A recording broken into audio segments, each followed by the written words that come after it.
Namaste. Today I have a very special guest, Swami Chidanandapuri ji from Calicut, Kerala. He heads the Advaita Ashram and also is on the faculty of University of Calicut, has written over 50 books, is on a tour of US, and I'm delighted and honored to have him visit our home. And welcome, Swamiji. Namaste, namaste. I'm very happy to be here with you. You know, when people in India worry about Islamic influence, they don't think about South, many times. They think that basically the foreign funding there is mostly Christian, Christian influence in Kerala, and Islam is probably not active. But Islam is very active. There are a lot of terror-oriented cells, Islamists with an ideology to create an Islamic state. How is that happening in Kerala? What is the state of media, responsibility, political people, education people, vis-a-vis what these pro-Islamic groups are doing in Kerala? To be frank, Kerala is the breeding room or breeding space of Islamic fundamentalism in India. Really? Really, there is no doubt in that. So you don't think it's just a few isolated cases? But no, it is not isolated. Even, I think you might have heard of Chaganur Maulavi. He was a great man, having love and affection to all religions, and was a real man. So he was killed 25 years back by Islamic fundamentalist groups. Even now, it is not clear where his body was, what they did with that body. Even now, it is not clear. So, Jamaat-e-Islami, and of course, Mujahid movement, and Welfare Party of India, all are strongly working there. Their network is that much powerful. And see the rate of growth of population. On an average, Hindus and Christians have one or two children in one family. Whereas on an average, there are 6 children in Muslim family. And they're encouraged? Yeah, they're encouraged. So this is posing a great problem for the future. And from the age of 3, they are getting madrasa education, and the media and the pseudo politicians, they are for vote bank, and the vote bank is that much strong in Kerala. And some years back, SDPI, the organization SDPI, asked for division of Kerala into 2 states, one Malabar state and the other Kerala state. In those days, Muslim League kept mum. They didn't come to scene. And last year, the youth faction of Muslim League, that is Muslim Youth League, they came forward and demanded the same thing. Kerala should be divided to 2 states. One would be Muslim. What was the reason for dividing? Dividing means Malabar state, if they get, it will be 60 or 70% Muslim population.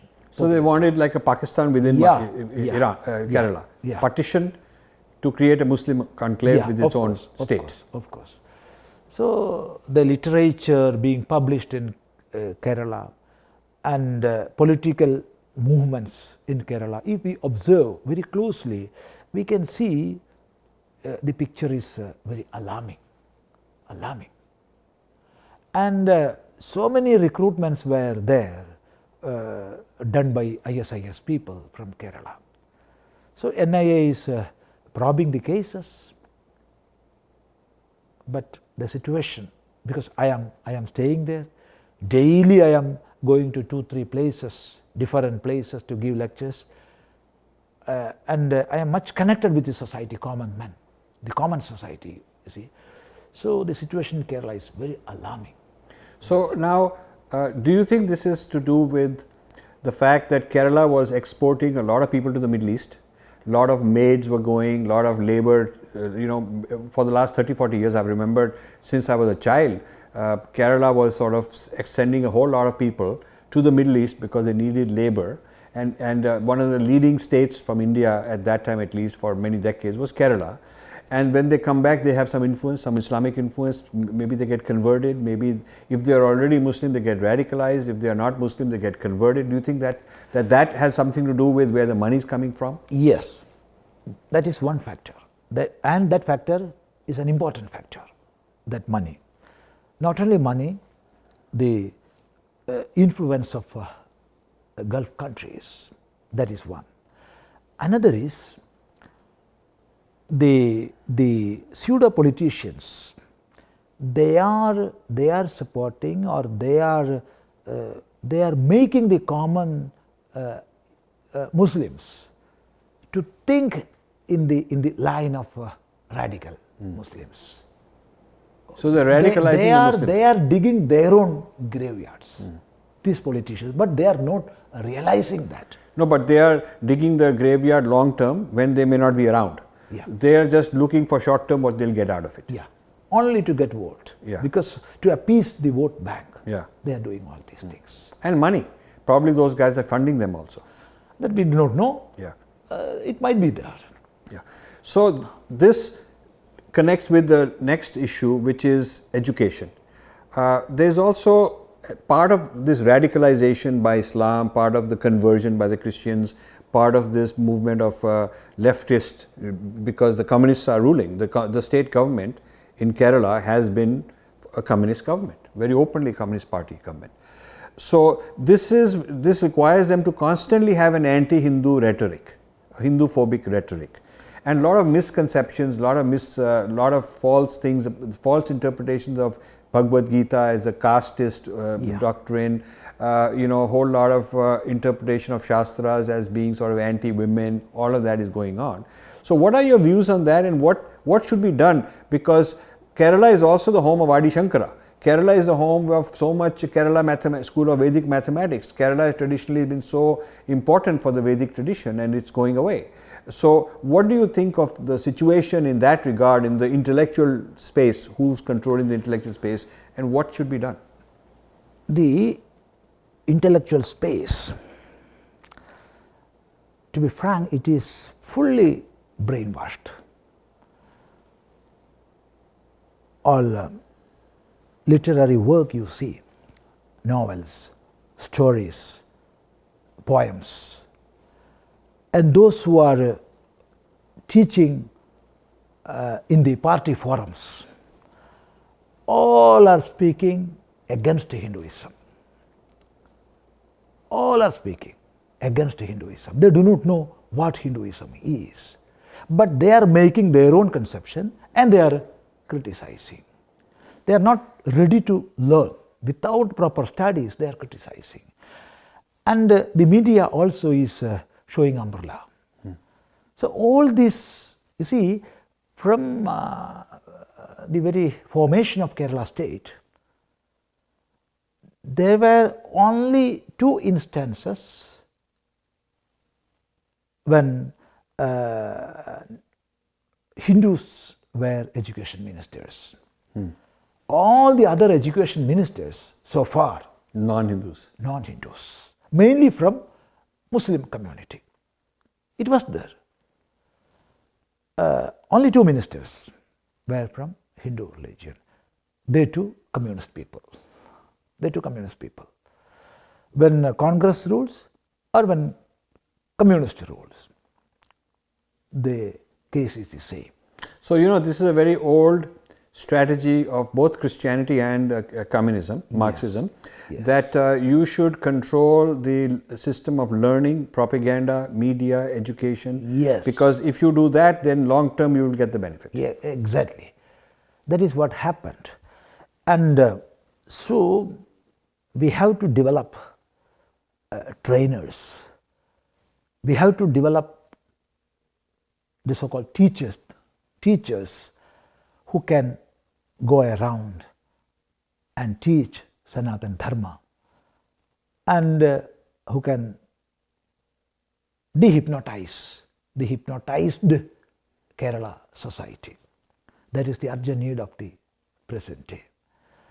See, they are speaking all sorts of nonsense, like there was caste system in Gita, in our Shastras and all, whereas there is no caste system. No, but Gita is very clear that your Varna is based on your guna. Yeah, guna karma vibhagasya. Karma and guna. Guna and karma. Yeah. It has nothing to do with caste system. Yeah. It is not by birth. Yeah, and Hindu system is against women. Yeah. Like quoting one sentence from Manusmriti, Nastri Swatantriya Marhati. Right. Whereas Manu himself, he there is one verse from Manusmriti you can see, Atra Najastu Pujyante Ramante Tatra Devataha.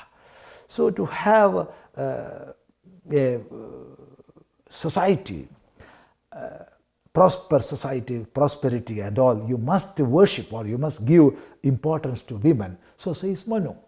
So without studying all this, you are showing one side of our Shastras, that to your own interpretations, without studying traditionally. Right. That is what is happening not only in Kerala, it is happening everywhere, but that is they are getting more forums, more voice in Kerala. So what is being done to counter this? We are working in Kerala. So many sannyasins are working. So many teachers are working. And of course, Bharatiya Vichara Kentram, it is a group formulated by RSS. They are working. And so many sannyasins. As far as I am concerned, I am daily moving here and there. At least 2 places I am reaching, interior villages and giving lectures. Like that, so many teachers are working in Kerala. So that change will come. There is no doubt. Kerala also is slowly changing. See, from the past, I don't know from what period, they are teaching or they are propagating Kerala is a special zone. Politicians are saying that, and intelligentsia is saying that, art people are saying that Kerala is a special zone. It is not it is not like other part of India. That is absurd. Kerala has no speciality. Kerala is a part of India. Sure. Kerala is a part of Bharat, not India. Right. Part of Bharat. But repeatedly saying this, even Kerala people are thinking we are having something special. Right. No, there is no speciality. Right. So last election time, the communist people, there was an advertisement given by Marxist people that is development will win, and all sorts of Vargiyada. Vargiyada means factionalism. It will go. This is Kerala. So when I saw that sentence, I wrote another. This is Bharata. Very good. All the other sentence same. Yes. All the other sentence same. Yes. This is Bharata. This is not Kerala. Yes.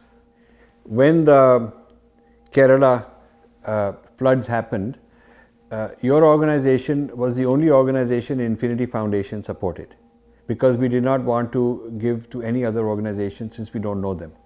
And this is what Shalini had suggested, and so we did that, the Infinity Foundation India. And I would like to request our viewers to understand this, that we must do our due diligence before we decide where to invest in the support. So organizations like yours need the support because you're doing good work, and we would like to continue doing that. We would like to continue collaborating. Namaste. Namaste so much. Thank you for watching. You can subscribe here and also hit the bell icon to make sure you get notified. To donate, please click this button.